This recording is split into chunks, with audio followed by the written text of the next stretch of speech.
Kami pernah dibawa oleh Bapak dan Ibu Munte ke sebuah kebun binatang. Waktu itu kami masih anak-anak, dan dengan rasa ingin tahu kami melihat banyak jenis hewan di sana.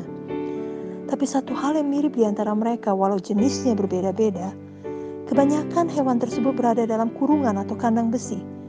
Masing-masing mereka tidak bisa keluar dari kandang atau penjaranya itu. Apapun yang terjadi, hewan-hewan tersebut tidak bisa keluar dari kurungannya. Saat ini saya berpikir alangkah baiknya bila kita setiap anak Tuhan hidup di dalam penjara iman. Bukan penjara kemiskinan, bukan penjara kutuk dosa, tetapi sebaliknya penjara iman yang asalnya dari firman Tuhan. Sehingga apapun yang terjadi, kita tidak keluar dari iman kita terhadap firman Tuhan. Tidak dapat disangkal hidup kita pasti akan mengalami banyak masalah, bahkan aniaya selama di dunia ini, baik dari luar maupun dari dalam. Walau kita seorang anak Tuhan yang mengasihi Tuhan dan melayani Tuhan, kita tidak kebal dari semua persoalan yang ada di dunia ini. Kita juga mengalami ancaman kesehatan, mengalami pergumulan-pergumulan lainnya. Namun di tengah semua hal tersebut, sebaliknya dari kita khawatir, takut, kecewa, atau putus asa, mari kita berpegang teguh pada iman kita terhadap Tuhan Yesus dan firman-Nya. Dan kita tahu bahwa iman timbul dari pendengaran akan firman Tuhan. Perlu sekali kita membuat komitmen untuk terus mengisi hati dan mulut kita dengan firman Tuhan. Bukan dengan semua hal-hal lain yang tidak membangun iman kita. Ini adalah pilihan kita setiap hari. Tuhan selalu memberi kehendak bebas kepada kita. Adalah kita yang harus memilih untuk tetap tinggal dalam area iman, atau dapat kita sebut dengan istilah penjara iman. Kalau kita sudah bisa mengontrol segala sesuatu, tentunya tidak lagi dibutuhkan iman. Kalau kita bisa memprediksi masa depan dan memastikan yang berjalan seturut keinginan kita, tidak perlu iman. Tapi justru hidup ini seringkali membawa kita kepada hal-hal yang tidak kita inginkan, hal-hal yang tidak kita mengerti. Karena memang kita tidak pernah memiliki kendali penuh atas semua hal. Sebabnya tiap hari kita perlu hidup dengan iman. Jika ternyata di dalam hidup ini kita mengalami banyak hal, misalnya pasangan kita mengkhianati, anak-anak kita tidak mendengarkan ajaran kita, bawahan kita memberontak, atasan kita menekan kita, bisnis kita tidak berhasil seperti yang kita rencanakan, atau bahkan ancaman virus yang terjadi secara global saat ini, dan banyak contoh hal lain lagi yang dapat terjadi dalam hidup kita yang berada di luar kendali kita. Sesungguhnya hanya di dalam imanlah terdapat kedamaian sejati bagi kita, walau apapun yang sedang terjadi di sekeliling kita atau kepada kita.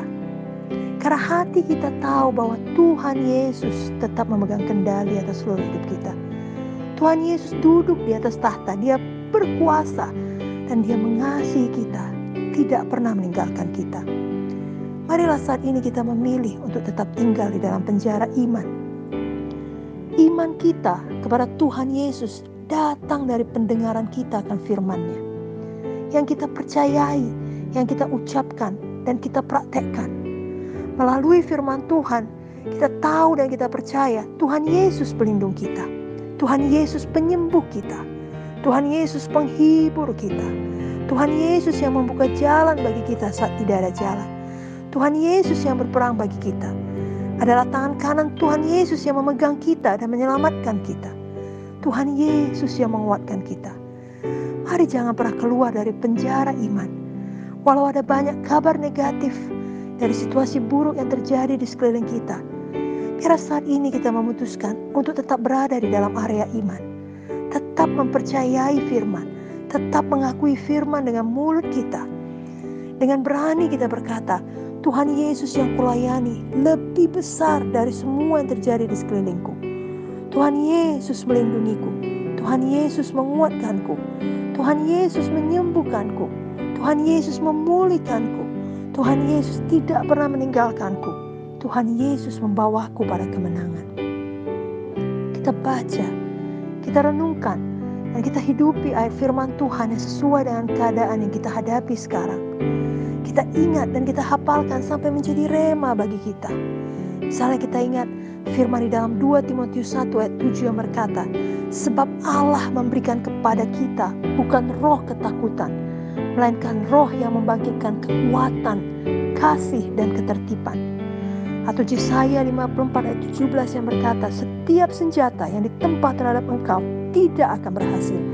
Dan setiap orang yang melontarkan tuduhan melawan engkau dalam pengadilan akan engkau buktikan salah.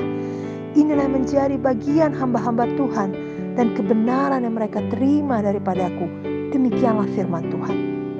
Jika kita membutuhkan kesembuhan, maka kita ingat, kita renungkan, kita ucapkan ayat firman Tuhan yang membangun iman kita untuk kesembuhan. Seperti dalam Mazmur 103 yang berkata, Tuhan yang mengampuni segala kesalahan kita, Tuhan yang menyembuhkan segala penyakit kita. Atau di dalam Mazmur 107 ayat 19-20 yang berkata, maka berseru-serulah mereka kepada Tuhan dalam kesesakan mereka, dan diselamatkannya mereka dari kecemasan mereka. Disampaikannya firman-Nya dan disembuhkannya mereka, diluputkannya mereka dari liang kubur. Bahkan walau kemudian belum langsung kelihatan ada perubahan dengan mata badani, tetaplah di dalam penjara iman. Jangan keluar dari penjara iman, jangan menyerah. Tetap ucapkan firman Tuhan, tetaplah teguh percaya, karena kita tidak bersandar pada indera kita atau perasaan kita, melainkan tetap kepada iman terhadap firman Tuhan. Yesaya 55 ayat 11 mengatakan, firman Tuhan tidak akan kembali dengan sia-sia. Roma 9 ayat 6 mengatakan, firman Tuhan tidak mungkin gagal. Itu sebabnya, mari terus ucapkan firman. Mari terus ucapkan berkat, ucapkan kemenangan.